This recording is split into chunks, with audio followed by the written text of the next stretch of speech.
Duduk. Dari mana? Bukan satu. Ha? Satu lagi. Oh, yang ni. Kosong. Ha, betul.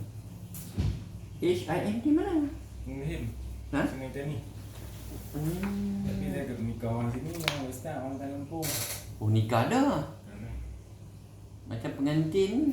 Macam orang tak kahwin lagi. Kahwin dah. Kahwin dah. Satu lah. Kahwin satu. Isteri pertama. Ha, tapi dah 8 tahun lah. Allah. Kahwin lama dah. Lama dah. Mana isteri? Panggil mai. Tak, bawa lah saya kebetulan nak main beli madu ustaz ni. Saya dah makan dah masa tu. Udah makan Nah, saya dah dah. makan dah. Lepas tu masa macam bila tak makan tu, bukan tak makan, tak cukup duduk kerja. Oh. Lepas tu kata ish, habis lah makan. Badan terus jadi. Dia nak kat madu ni. Oh, dia kerja dia tak siap lagi. Itulah. Hmm. Tapi memang efek bagus lah. Oh, alhamdulillah. Masalah utama yang boleh makan dulu mah. Saya jadi gastrik. Gastrik. Gastrik ni pangkat dada habis semua ni. Allahu akbar. Tak ingat. Yang saya beli dekat, saya duduk pasal ustaz tu. Ha. Orang semata ni saya beli dekat siapa tu? Apa ni? Zahari. Ha. Ha. Saya beli dekat dia. Ya, ya, ya, ya. Lepas tu rasa bangun tahajud pun senang. Alhamdulillah. Yang 3 pagi tu automatik dia bangun. Tu. Oh, tahniah. Ada kekuatan dah Allah bagi tunjuk keajaiban. Ish. Umur 29 duk bangun tahajud dah ni kira orang hebat ni. Orang lain umur 29 ni pukul 3 pagi duk kat simpang jalan lagi, duk main game, duk main ni kan. Ini duk bangun tahajud dah. Tak pada tu. Start daripada minum madu tu. makan madu. Makan madu tu. Hebat sunnah ni no. Ya, betul. Insya-Allah. Masa Terasa nak buat. Masa nak buat. Rasa macam teringat. ada orang Allahu akbar. Ya Allah. Kalau tak makan dia tak boleh duduk. Allah. Dah ada orang tu pulih lah. Ya. Yang gastrik tu. Ya, biasa. Alhamdulillah. Saya start jadi raya pertama. Raya pertama saya start jadi. Oh. Masa tu saya duduk isap. Itulah vape tu. Vape. Oh, dia isap vape. Pasal dia macam. Lepas tu dah tu isap lagi. Oh, dah dah. Yes, alhamdulillah. Terima kasih ya Allah. Hebatnya sunnah Nabi ni, hebat sungguhlah. Dia kalau tak mau apa ya? Tak mau terus. Tak mau. Itulah kata no, benda Allah dah janji madu lepas penawar untuk manusia. Jadi benda-benda mudarat ni dia tak boleh. Dia tak mau. Tak boleh masuk dah. Tak mau. Tak mau. Dia rasa macam ni. Dia berfikir sendiri no. Boleh pun jangan gitu. La ilaha illallah, mudahnya. Tu yang nak jumpa ustaz sebelum nak beli lagi. Tak apa. Dah kata tak ada rezeki yang jumpa ustaz. Jumpa ustaz tadi nak jumpa terus. Tahu kan saya punya macam mana. Alhamdulillah. Perasaan lagi tak selain pada tu? Apa berlaku dalam dalam ni kira ni kita punya ni. dan tenaga apa ni, tenaga batin pun okey. Ya. Alhamdulillah. Anak berapa orang? Tak ada lagi. Sebab tu yang saya tanya mana bini agak ada, saya akan baru kahwin. Umur 8 tahun dah. Okey. Dalam 8 tahun kahwin ni berapa kali dah setubuh? Banyak kali dah. Banyak kali dah tu. Maknanya semenjak 8 tahun ni boleh setubuh dengan sempurna lah. Maknanya bila nak tu boleh. Ya, cuma isteri je lah. Dia mula dulu ni, mula kahwin 2 tahun, dia turun darah. Allahu Akbar. Selama 2 tahun bila saya nak bersama tak boleh. Cik, ada masalah lain dah tu. Lepas tu dia makan madu tak ni? Tak lah. Allah. Sekarang saya, dia ingat saya dulu lah kan. Dia, Yalah, tapi saya berkapa bila cerita pasal turun darah ni, saya takut ada masalah lain. Masalah gangguan ke apa ke, pujuklah dia makan sama. Saya nak cucu ya. No? Ni abang berubah banyak dah ni. No. Abang berubah banyak. Dia kerja kot hari ni. Dia tak usah ada di rumah. Alamak. Saya pula nak beli nasi, itu memang niat nak beli kat ustaz. Yalah. Nampak ustaz. Jadi jumpa dulu. Ada Alamak. rumah. Rani cuti ke? Ada kerja lagi. Ke satu lagi balik Sungai Petani. Kerja di Penang, ADK. ADK? Ya ke? Tak pernah join dengan tak pernah join dengan ahli ADK. Dia macam mana tu? Yalah, penghuni-penghuni. Cuma ni je lah. Jaga mereka lah. Jaga mereka je. Ingatkan join sekali pergi belakang tandai ke apa ke. Oh dah. Pelupai. Oh, Alhamdulillah. Baik. ADK satu kerja yang mulia. Boleh tak saya nak minta sesuatu daripada abang? Abang pergi cari kitab ni pada Aman ni. Abang pergi cari di kedai ke di mana sebab saya dah habis. Selepas Zuhur ke waktu kerja tu? Lepas Zuhur lah sesuai kan? Lepas je doa, boleh tak bangun dan baca 3 hadis di surau tu? 3 hadis. Boleh?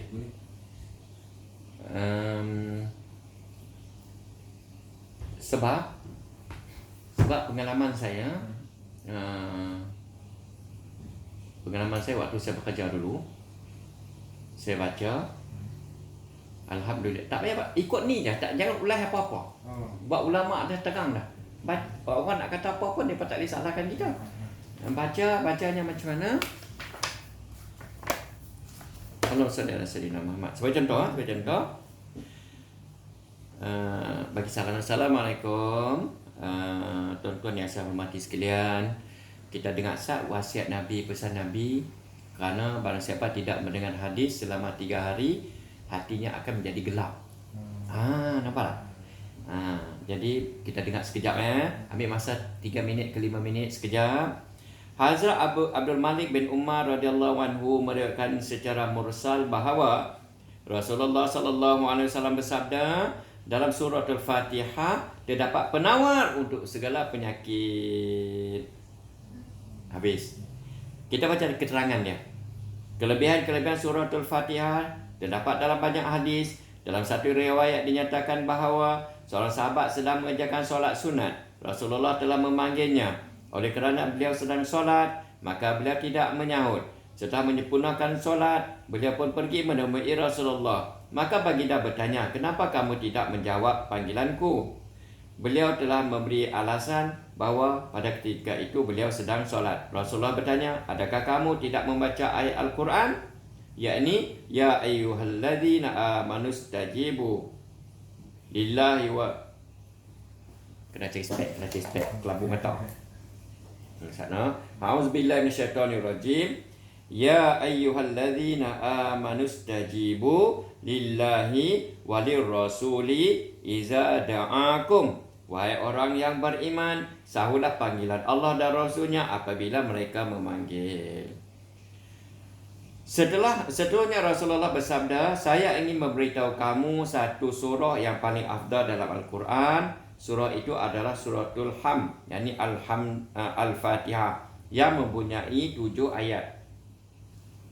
Ayat-ayat ini adalah masani dan mewakili keseluruhan Al-Quran yang agung. Telah diriwayatkan oleh setengah ahli sufi bahawa segala yang terkandung dalam kitab-kitab Allah yang terdahulu terdapat dalam Al-Quran, dan segala isi kandungan Al-Quran terdapat dalam suratul Fatihah, dan apa-apa yang terkandung dalam surah Fatihah terdapat dalam Bismillah, dan apa-apa yang terdapat dalam Bismillah adalah terdapat pada huruf pertama, iaitu ba. Diterangkan dalam tafsiran bahawa huruf ba di sini bertugas sebagai penemu, iaitu huruf ba memutuskan hubungan seseorang hamba dengan segala perkara lain dan menemukannya dengan Allah. Sebagian ulama menambahkan lagi keterangan ini dengan pendapat bahawa apa-apa yang terdapat dalam huruf ba terkandung dalam titik pada ba itu, yakni titik wahdaniyah. Dalam istilah tasawuf, titik wahdaniyah membawa makna sesuatu yang tidak boleh dibahagi-bahagikan lagi. Setengah ulama dinukilkan bahawa berkata bahawa dalam ayat iyyaka na'budu wa iyyaka nasta'in, akan dikau kami sembah dan akan dikau kami meminta pertolongan, terkandung segala hajat dunia maupun agama. Rasulullah diberitakan telah bersabda dalam satu hadis, demi zat yang nyawaku dalam genggamannya, tidak ada satu surah pun yang seumpama ini pernah diturunkan, sama ada dalam Taurat, Injil, Zabur atau bahagian yang lain daripada dalam Al-Quran. Allah. Semoga kita dapat aman dan sampaikan, insya-Allah. Macam tu je baca. Tak payah mulai apa-apa, baru tutup. Tutup, selesailah. Bila tutup, selesai. Bila selesai baru boleh sembang. Itu ya. Baca satu hadis pun tak apa. Kalau masa tak ada. Satu hadis tak apa. Satu hadis dan makna dia. Tanda esok sambung. Dia ada banyak. Ada pada Quran, pada zikir, pada solat. Hari ni hari Ahad pada solat. Hari Isnin pada zikir. Hari Selasa pada sedekah dan sebagainya. Apa tujuan saya minta tolong? Sebab pengalaman saya dulu, asbab daripada baca hadis ni, pengalaman bekerja dulu, 34 orang masuk Islam. Satu. Yang kedua, segala maksiat keluar. Maksiat-maksiat keluar. Lepas pada tu, hati penghuni yang duduk kawasan tu akan jadi lembut. Akhir sekali semua dapat sembahyang berjemaah 5 waktu. Dia ada gairah, rasa dulu tak boleh baca Quran, sekarang rasa nak belajar Quran. Dulu tension, lepas tu dia jadi tenang. Berkatnya bila dibacakan kalam-kalam Nabi. Buatnya penting sangat benda ni. Di samping untuk kita dan untuk sahabat-sahabat kita. Sebab mereka tu dah dikurung, bahasa mudahnya dikurung di situ lah, tak lebih mana dah. Dan pada waktu ni lah mereka sangat memerlukan bantuan, rahmat Allah tu, untuk nak bagi mereka fikir, bagi mereka hilangkan kian mereka. Jadi ramai pelanggan-pelanggan saya yang isap dadah ni, pelanggan-pelanggan saya isap dadah, ketum dan sebagainya. Saya balik makan madu saya dan balik baca hadis di rumah. Di samping jaga amalan yang saya bagi tu lah, solat dan sebagainya tu. Ajaib sangat. Ramai dah berjaya. Ramai dah yang jadi kontraktor, ramai dah. Seronok. Orang isap dadah ni orang bijak-bijak. Orang bijak-bijak, orang yang kreatif, orang seni. Dia macam orang seni tu, mereka ni. Jadi dengan cara kita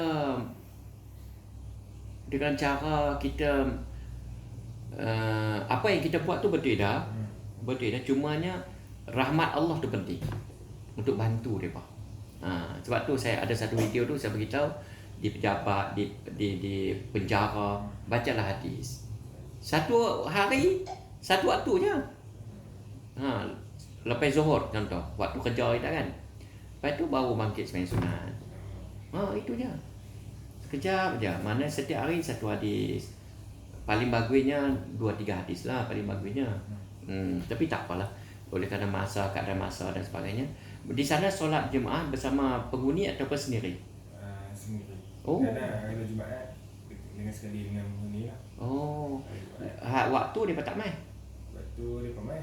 Cuma kami kena jaga mereka kan. Kena takut orang banyak. Yalah, faham. Sebab tu bacalah hadis, kesiankan mereka. Semua orang ada buat silap. Kan? Semua orang ada buat silap. Jadi mungkin ada penghuni tu yang ngaji pondok. Kan ada kan?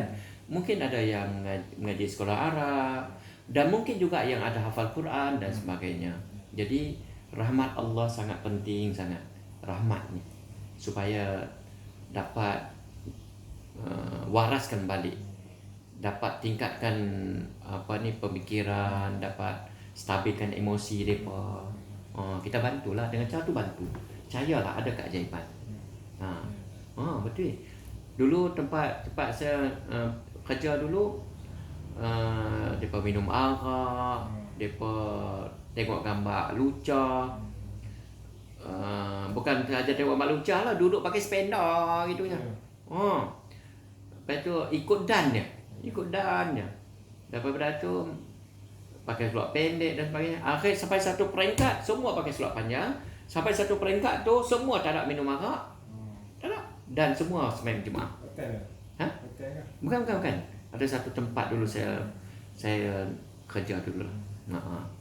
Jadi itu pengalaman hidup saya. Dan apabila sebagai contoh paling bagus kan, dia paling bagus sewaktu pembarisan pagi. Oh, pembarisan lagi. Dulu saya buat macam tu. Sebab waktu tu dia campur Muslim dan Muslim sekali. Campur. Tapi peringkat permulaan orang-orang Muslim yang duk buat maksiat dia rasa panas. Dia rasa tak selesa, dia marah kita, dia benci kita. Sabarnya. Kan dia ada baca doa kan? Kan ada kan? Jadi bagi tahu kalau situ bos besar siapa dia? Pengarah. Tak apa. Nanti tunjukkan video saya pada dia tak apa. Tunjukkan video saya, cari video, bacalah hadis, type dulu Penawar 869, bacalah hadis ke kan? Cari video saya tu, biar dia dengar macam mana saya terang. Jadi nak ceritanya mula-mula pengarah akan berucap. Biasanya kan pengarah akan berucap. Lepas pengarah berucap, habis selesai jemput ustaz baca doa. Jadi apa yang saya buat dulu, selepas pengarah cakap, tapi kena mesyuarat lah benda ni. Kena meeting dengan waktu pengarah ada sekali. Tuan, boleh tak saya minta izin 3 minit je. Boleh tak minta izin, saya nak bacakan satu hadis sebelum baca doa. Habis je pengarah berucap, kita pun Assalamualaikum warahmatullahi wabarakatuh, bacakan hadis. Baca hadis, baca, tak payah ulang apa. Semoga kita dapat amal dan sampaikan. Itu je ayat kita. Baru baca doa. Auzubillahi minasyaitonirrajim. Bismillahirrahmanirrahim. Banyak keajaiban. Percaya cakap saya. Kalau tak ada keajaiban tu, mai potong jari saya. Mai potong tekuk saya. Buatlah. Ada banyak keajaiban. Pengalaman hidup saya dulu. Di situ orang Muslim akan dengar, non-Muslim akan dengar. Orang Muslim yang buat maksiat dia rasa tak selesa. Allah, pedak lah.